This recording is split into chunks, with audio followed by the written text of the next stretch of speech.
She walked into the gala knowing two things: her ex had just cheated, and she wasn't going to let it break her. The room glittered with wealth and whispered secrets, but Mara wasn't here for apologies. She was here to show up, for herself. Then he appeared.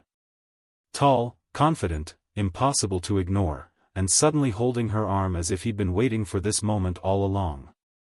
"Let me show him what he lost," he said, with a grin that made her heartbeat skip.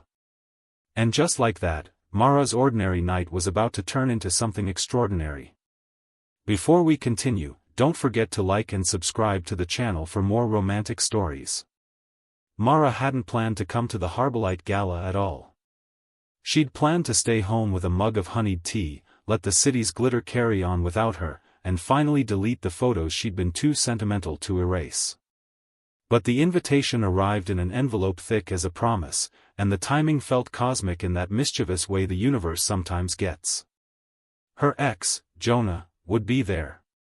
The same Jonah who had sworn he was just busy while slowly becoming busy with someone else. Mara stood in front of her mirror, smoothing the ocean blue silk of her dress, telling her reflection that this night was about her, about showing up for herself, not about him. She practiced a soft smile. It felt honest enough. The gala doors opened to a sweep of light and music, the kind that made the evening hum. Just as Mara hesitated on the threshold, a voice beside her said, "Easy and warm, if you're going to hesitate, do it inside. The foyer lighting is kinder to courage." She turned. The man offering his arm wore a simple charcoal suit that somehow looked like it had been designed for the way he moved, unassuming confidence, eyes bright with humor. She recognized him from magazine covers she'd pretended not to read: Elias, the tech billionaire whose philanthropy had a habit of outshining his fortune. "I'm Elias," he said. "You look like you could use a co-conspirator." Mara blinked, then laughed despite herself. "I was just thinking I could use a friendly face." "Perfect," he said, and then, with a grin that felt like a secret kept gently, added, "Let me show him what he lost." She should have bristled at that. Instead, she felt something loosen in her chest. Not revenge, no, something kinder. A reminder. They walked in together. The room seemed to recalibrate around them, chandeliers catching in Elias's dark hair, murmurs rising and falling like curious tides. Jonah was exactly where Mara expected, by the auction table, performing charm for a small audience. When his gaze snagged on her, his smile wavered. The woman beside him leaned in to whisper something, and Jonah straightened, suddenly attentive. Mara didn't slow. Elias didn't tighten his arm. They drifted through the room like they belonged to the music. "Breathe," Elias murmured. "You're doing great." "I'm not trying to prove anything," Mara said, surprised to realize it was true. "I just want to enjoy my evening." "That's the most devastating kind of confidence," Elias said. "Go on." They paused by a window that looked out over the harbor, lights scattered on the water like someone had dropped a constellation. Elias asked about her work, she restored old maps, coaxing stories back into faded ink, and listened like each detail mattered. He told her about growing up in a family that loved books more than money, about learning to make room for quiet in rooms that expected noise. When Jonah finally approached, it was with a practiced smile. "Mara. You look, wow." "Hi, Jonah," she said, calm as a tide that knows its own pull. "This is Elias." "Nice to meet you," Elias said, with the kind of politeness that disarmed without dulling. "Mara was just telling me about how she brings lost places back to life." Jonah nodded, a little off balance. "That's impressive." Mara smiled, not to wound him, not to prove anything. Just because the night felt open and kind. Jonah lingered, said something about catching up sometime, and then drifted away, his presence dissolving into the room's easy glitter. Elias exhaled softly. "Well. That was anticlimactic in the best way." Mara laughed. "Thank you. For the arm. For the timing. For the record," he said, I didn't mean it as a show. I meant it as a reminder to yourself. She looked at him, really looked at him, and felt the night shift into something gentler and braver. Mission accomplished, then. The band struck up a slower song. Elias offered his hand. Care to make the memory a little louder than the past? They moved together, not as a spectacle, but as two people finding an easy rhythm. The harbor lights blinked approval. The room forgot to watch. As the song ended, Elias leaned in, voice low and bright with a possibility he hadn't named yet. Mara, there's something I've wanted to ask you since the foyer.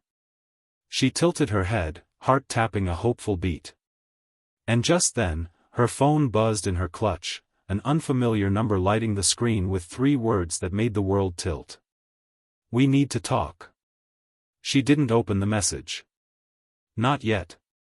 Mara let the phone rest in her palm like a quiet question she could choose when to answer. The band began another song, lighter, hopeful, and Elias was still there, close enough that she could feel the warmth of his presence without feeling crowded by it. You okay? He asked, gentle. No pressure.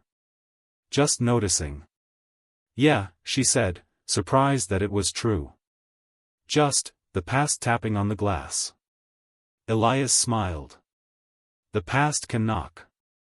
You don't have to open the door.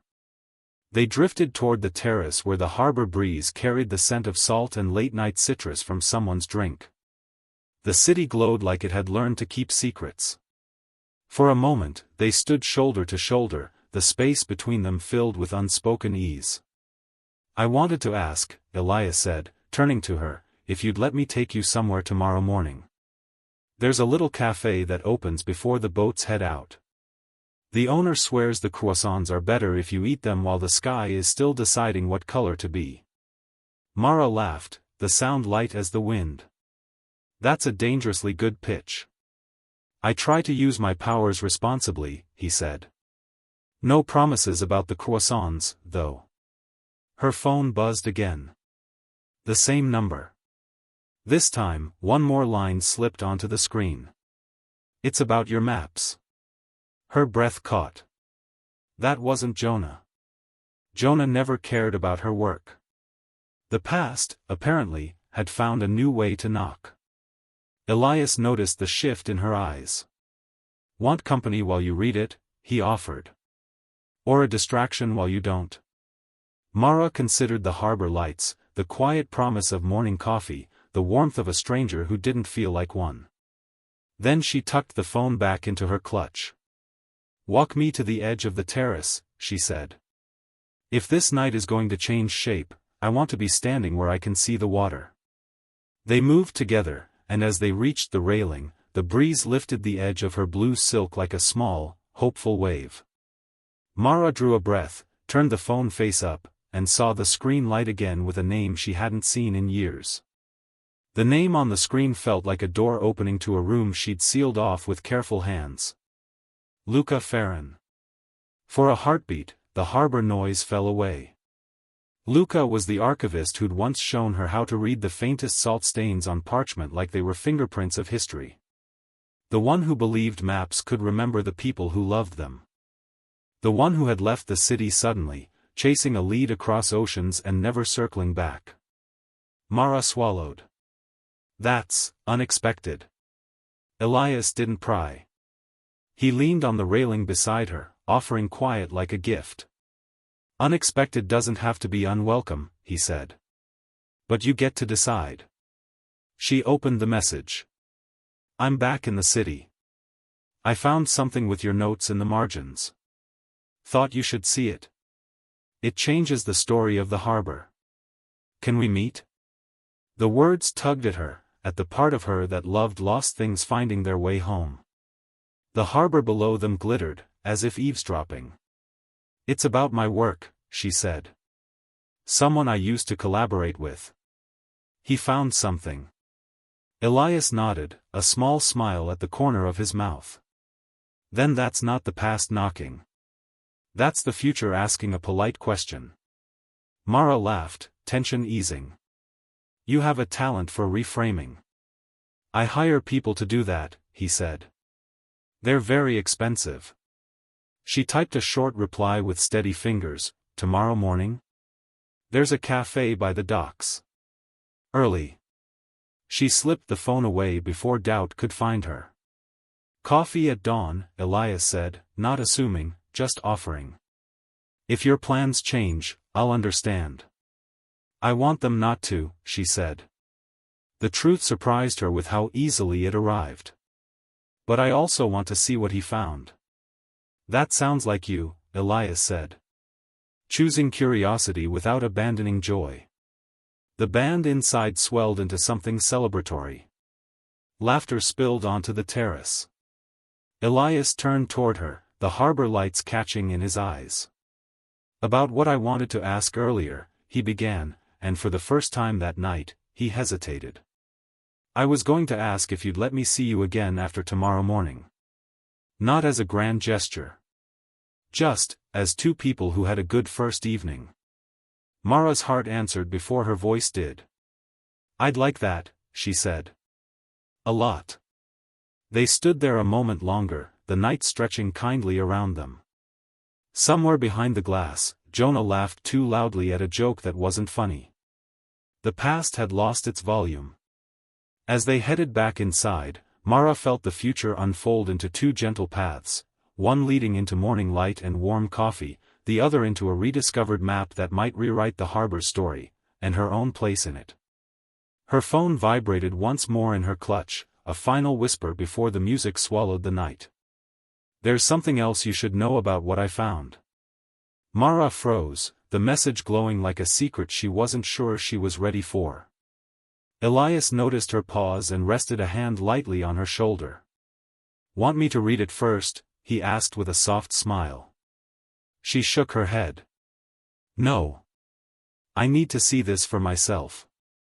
With careful fingers, she unlocked her phone and opened the message. The text scrolled out like a whisper she could almost hear in the night. The map you annotated, it's not just old. It's pointing to something no one's ever recorded. A hidden harbor, a forgotten quay. The letters in the margins are instructions, not notes. You and I need to see it before anyone else does. Her pulse quickened. She'd spent years restoring maps, piecing together histories that others overlooked, but this was different. It was alive, waiting. Elias leaned closer, his voice a quiet thrill in the harbor breeze. Do you want to go find it? Mara looked out over the water, lights reflecting like constellations in a new world. She thought of Jonah, of old regrets, of what she'd been missing while waiting for life to hand her permission. And then she thought of Elias, steady, encouraging, someone who had offered her an evening full of laughter and quiet wonder without trying to take over her story. Yes, she said. Let's go find it. Elias smiled, wide, genuine, the kind of smile that made you believe anything was possible. Then we start at dawn. But first, coffee. The cafe by the docks. She laughed, and the sound felt like sunlight on the water. Definitely. They walked back toward the gala, side by side, their steps in sync, the city humming around them. Mara didn't look back at Jonah, didn't wonder about the past. The maps, the hidden harbor, the promise of a new discovery, it was all ahead. As they left the terrace, Mara's phone buzzed one last time. She glanced at it and froze, another message from Luca. Bring someone you trust. You're not going to want to go alone. Elias noticed the shadow of hesitation on her face. You okay? Mara smiled, heart racing with excitement and something deeper she hadn't named yet. Better than okay. I think this is the start of something amazing. And as the harbor lights flickered in anticipation, the two of them stepped into the night together, ready for a map, a mystery, and perhaps a love that felt like it had been waiting all along. The unknown waited, and Mara had never felt more alive.